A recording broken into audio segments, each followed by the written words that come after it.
Brenda Trisa semuanya, apa kabar? Teman Brenda Trisa semuanya, pada episode kali ini kita akan membahas tentang bagaimana mengelola sumber daya manusia pada sebuah bisnis keluarga. Untuk itu kita akan diskusi, tepatnya saya akan diskusi dengan seorang manajer sumber daya manusia dari sebuah perusahaan keluarga yang bergerak di bidang makanan, Ibu Aris Armuniar. Assalamualaikum Bu Monik. Waalaikumsalam warahmatullahi wabarakatuh. Bu Siwi, lama tidak bertemu ya? Iya, banget ya, nggak ketemunya. Semoga selalu dalam kondisi sehat bersama keluarga ya.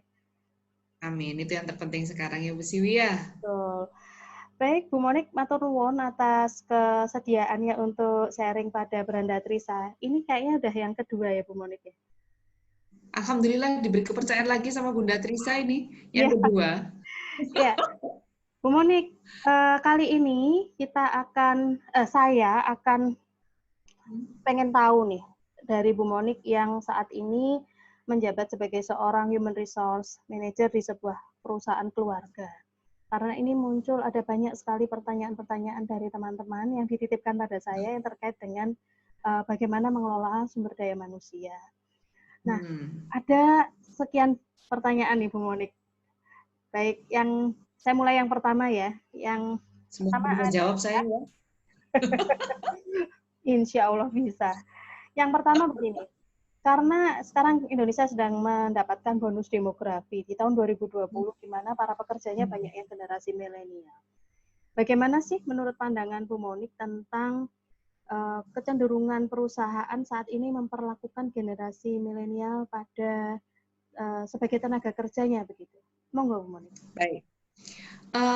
Kebetulan di perusahaan kami itu karyawan yang milenial tidak terlalu banyak gitu ya.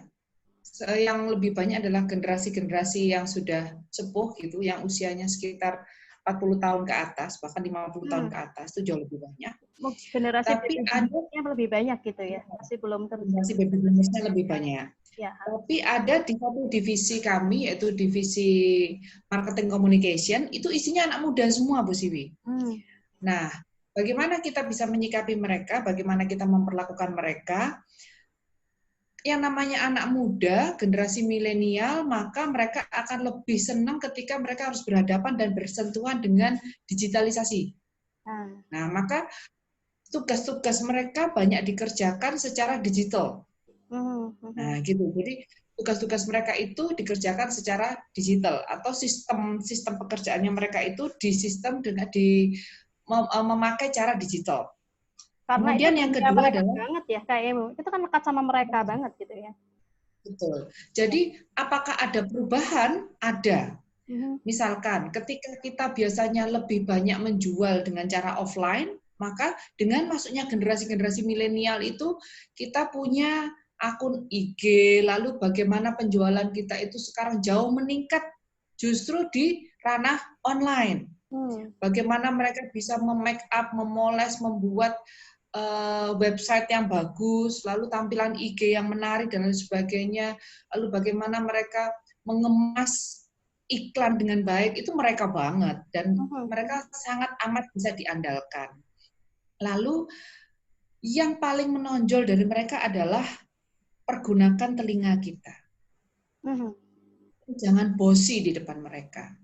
Jadilah mentor mereka dan selalulah punya waktu dan punya telinga untuk mendengarkan mereka berpendapat. Jadi biarkan saja mereka berpendapat, karena itu adalah bagian dari kreativitas mereka. Ide-ide cemerlang mereka itu harus didengarkan. Ya walaupun kita sebagai generasi baby boomers itu harus menurunkan sedikit ego, menurunkan sedikit standar. Terutama pemakaian bahasa atau cara komunikasinya Bu Siwi ya. Jadi kita nggak bisa menyamakan dengan cara berbicara, cara komunikasi generasi-generasi baby boomers. Generasi-generasi milenial sekarang lebih santai, pemakaian bahasanya juga lebih anak muda gitu ya. Nah, kita harus menyesuaikan. Betul, kita harus menyesuaikan. Jadi jangan terlalu kita tetap di atas, mereka harus menggapai kita. Tidak, kita turunkan sedikit supaya kita sama dengan mereka. Kira-kira itu yang terjadi di tempat kita, Bu. Baik. Bu Monik, berarti memang kalau di perusahaan keluarga di mana Bu Monik sekarang mengelola karyawan di sana, mereka itu lebih banyak berada di departemen yang memang terkait dengan anak muda sekarang, digitalisasi, teknologi informasi, dan sebagainya gitu ya. Kreatif. Nah, itu tadi kata kunci berikutnya yang kemudian ingin saya tanyakan. Berarti, Bu Monik, ketika kemudian Bu Monik membuka lowongan pekerjaan, apakah kemudian kreativitas itu sekarang menjadi satu hal penting gitu yang menjadi kata kunci kompetensi yang sangat diharapkan untuk para pekerja yang generasi milenial ini? Monggo, silakan. Ya, kalau untuk penerimaan karyawan baru, ya, memang terutama untuk anak divisi-divisi yang memang memerlukan kreativitas, itu memang sangat amat diwajibkan supaya mereka memiliki daya kreativitas yang tinggi. Tapi sekali lagi saya tekankan tadi, tidak hanya pada divisi marketing communication saja. Semuanya sejak saya ada di sini, semua bagian, semua divisi, maka ketika saya mulai merekrut orang, yang namanya kreativitas itu wajib dimiliki. Ya. Karena apa? Karena kami tidak mau mempekerjakan robot yang hanya bekerja saja jam 8, setengah 9 sampai jam setengah 6, atau sampai jam 5, pulang, selesai. Dia tidak sama sekali tidak punya pikiran atau tidak mau memikirkan bagaimana ya supaya pekerjaan saya ini bisa diselesaikan lebih cepat dan lain sebagainya. Kita harus tahu bahwa performance kan ada dua, Ibu Sivia, ada task performance dan ada contextual performance. Task performance di mana dia harus memiliki kemampuan untuk menyelesaikan tugasnya sendiri. Job desk-nya sendiri diselesaikan. Tapi misalkan gini, di samping dia mampu menyelesaikan task performance, dia juga harus mampu atau memiliki kemampuan kontekstual performance, yaitu dia mampu membantu divisi yang lain. Nah, pertanyaannya bagaimana dia bisa membantu divisi yang lain kalau pekerjaannya tidak atau belum bisa selesai? Nah, inilah yang diperlukan adanya kreativitas. Dalam artian begini, kalau misalkan si A bertugas itu ngelempiti surat mulai jam 8:30 sampai jam 5 misalkan. Ketika saya bilang, tugasmu hanya ngelempiti surat mulai 8:30 sampai jam 5. Kalau dia tidak kreatif, maka ya itu saja yang dia lakukan.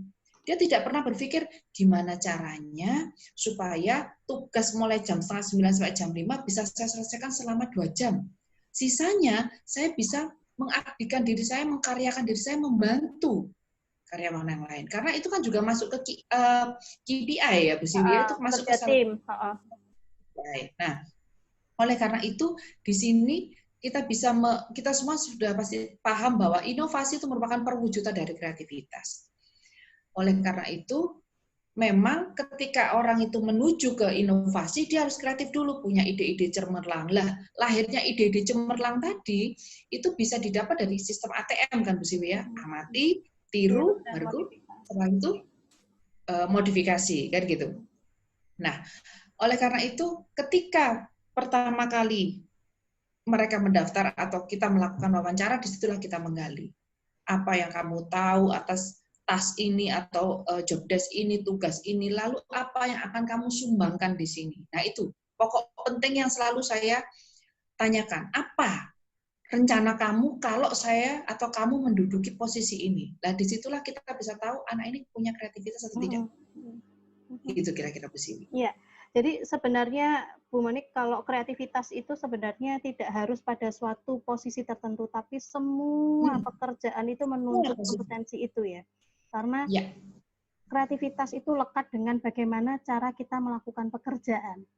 Begitu. Betul. Supaya lebih efektif dan efisien. Betul. Begitu ya. Oke. Baik Bu Monik. Nah, terkait nih masih tentang rekrutmen dan seleksi. Ini ada satu pertanyaan dari teman-teman mahasiswa adalah tentang apakah benar nih kalau sebagai suatu perusahaan itu lebih mementingkan sarjana atau lulusan dari perguruan tinggi negeri daripada perguruan tinggi swasta. Gimana nih Bu Monik? Kalau yang terjadi di tempat kami, saya pelakunya sama sekali tidak melakukan hal itu.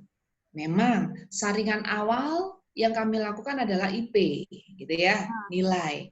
Nah, Tapi bagi saya, nilai itu belum berarti apa-apa. Karena sekarang itu kan kita tahu sendiri, Bu Siwi, kalau misalkan saya menempuh mata kuliah A, dapatnya C, saya bisa ngulang, kan gitu. Dan dalam wawancara kerja sama sekali tidak ditanyakan kamu berapa tahun kuliah dan sebagainya. Yang penting dilihat pertama kali adalah nilainya. Oleh karena itu kadang-kadang itu belum mencerminkan apakah si A itu betul-betul mendapatkan A sesuai dengan adanya atau gimana gitu ya. Gitu ya. Nah, sesuai dengan kemampuan A itu benar-benar A gitu. Nah, kemudian yang lebih akan meyakinkan saya adalah pada sesi wawancara, wawancara. Apakah dia dari PTN, apakah dia dari PTS itu tidak berpengaruh bagi saya. Yang penting adalah kemampuan dan itu saya bisa buktikan lewat jalur wawancara. Iya. Seleksi awal hanya nilai, kemudian ketika sudah IP-nya sudah memenuhi, ada berapa kandidat kami panggil, baru kemudian kami wawancarai. Kira-kira gitu Bu Siwi. Baik, jadi nggak ngaruh ya Bu Monik ya, karena memang yang lebih penting adalah bagaimana kompetensi yang melekat pada mereka sendiri. Betul, kemampuannya. Masih ada satu pertanyaan lagi Bu Monik yang terkait dengan seleksi, gitu. Boleh. Yaitu terkait dengan sifat ambisius, gitu. Jadi tidak bisa dipungkiri, kadang kan ada orang yang memang sangat memiliki suatu motivasi yang tinggi untuk mencapai goals-nya kayak gitu. Sehingga kemudian motivasi itu kita bisa sebutnya adalah, ini teman motivasi sih sebenarnya ya, adalah ambisi begitu. Apakah kemudian ketika ambisi ini sudah di luar batas atau disebut dengan ambisius, itu ketangkep nggak sih pada proses seleksi kayak gitu? Ambisius itu, iya, ketika pada proses seleksi, misalnya Bu Monik sedang wawancara gitu ya, itu ya sifat-sifat orang yang ambisius itu kelihatan nggak sih?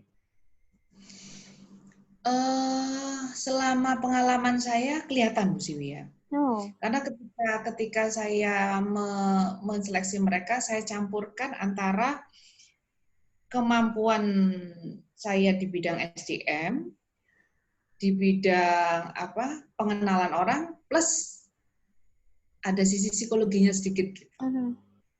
Jadi saya campurkan di situ. Jadi lewat tes, lewat pertanyaan yang kita ajukan, yang saya ajukan di situ terlihat. Ya memang yang namanya ambisius itu merupakan kata sifat dari ambisi, gitu ya. Semua orang itu pasti memiliki ambisi. Tapi itu tadi yang namanya kata ambisius, namanya kata sifat itu pasti mempunyai dua sisi, gitu ya.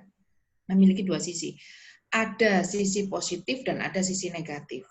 Kalau sisi positif itu adalah ambisi, semua orang itu harus punya, yaitu saya harus bisa menduduki posisi itu, saya harus bisa berprestasi, saya harus bisa. Nah, ya, ibarat kendaraan itu bensinnya gitu kali ya. Betul, tapi kalau positif ini harus disesuaikan dengan kompetensinya. Ya. Saya hanya harus punya self mapping, itu yang namanya ambisi yang positif, self mapping. Dan itu harus terukur, Bu Siwi, harus terukur. Jadi misalkan tangga pertama saya harus ngapain, tangga kedua saya harus ngapain, tangga ketiga harus ngapain, berapa lama masing-masing tangga itu harus saya lalui. Sampai nanti puncak tertinggi adalah ultimate goal saya. Gitu. Dan itu harus saya capai berapa tahun dari sekarang. Ambisi yang positif. Ambisi yang negatif adalah pokoknya saya kepingin. Saya tidak peduli dengan apakah potensi saya mumpuni atau tidak. Apapun caranya juga saya nggak peduli, gitu ya? Betul. Okay. Akhirnya yang seperti Bu Siwi katakan tadi, segala macam cara akan saya lakukan, pokoknya keinginan saya tercapai. Gitu. Pokoknya keinginan saya tercapai. Nah, kadang-kadang ketika kita menghadapi orang yang ambisius tadi, itu sebelumnya itu kita bisa petakan. Kan ada metrik ya Bu Siwi ya, kalau kita lihat hard skill dan soft skill-nya. Apabila seseorang itu hard skill-nya tinggi, soft skill-nya tinggi, ini yang disebut dengan the rising star. Disebut dengan the rising star. Tapi kalau hard skill-nya tinggi, soft skill-nya rendah, maka yang harus kita lakukan adalah melakukan pelatihan. Berarti anak ini harus diberi pelatihan soft skill, motivation, plus dilakukan counseling. Karena sebenarnya kita ini pinter, tapi hanya soft skill-nya. Kenapa kok soft skill-nya kok jelek? Komunikasinya jelek, dan lain sebagainya, harus konseling. Motivasinya kok tidak ada, diberikan konseling. Lalu trik yang ketiga adalah hard skill-nya rendah, soft skill-nya tinggi. Nah, ini juga kita beri pelatihan hard skill. Di samping itu kita juga melakukan coaching dan mentoring untuk memantau tadi, supaya nggak kendor. Nah, yang terakhir ini yang paling jelek, hard skill-nya rendah, soft skill-nya rendah, atau biasa disebut dengan Daiwood. Atau kalau saya biasanya di kelas ngomong ini, kalau orang Surabaya, arek Surabaya ngomongin gedebok bosok gitu ya. Nah, sudah nggak bisa diapa-apakan. Kalau ini terlihat pada saat kita wawancara dan lain sebagainya, maka selesai, nggak akan bisa kita terima. Kalau ini sudah kadung jadi employee, karena kadang-kadang kan ini sudah given ya, sudah given. Nah, kalau sudah kita ketemu dengan employee seperti ini, maka jalan satu-satunya adalah amputasi.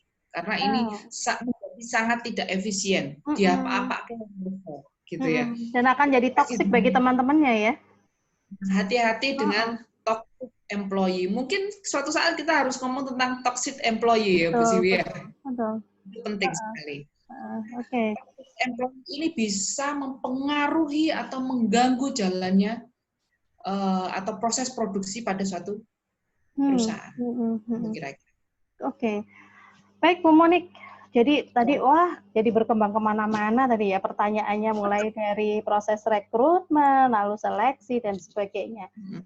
Untuk sementara saya cukupkan dulu ini mengakomodasi pertanyaan dari teman-teman. Matur nuwun Bu Monik tadi sudah menjelaskan panjang lebar tentang bagaimana mengelola sumber daya manusia mulai dari yang generasi milenial sampai pada bagaimana tadi menjelaskan tentang ambisius gitu ya, bagaimana menangani seorang yang ambisius daripada proses seleksinya. Sekali lagi terima kasih, matur nuwun Bu Monik. Semoga Bu Monik dan keluarga selalu diparingi kesehatan oleh Allah Subhanahu wa taala dan dilancarkan semua urusan.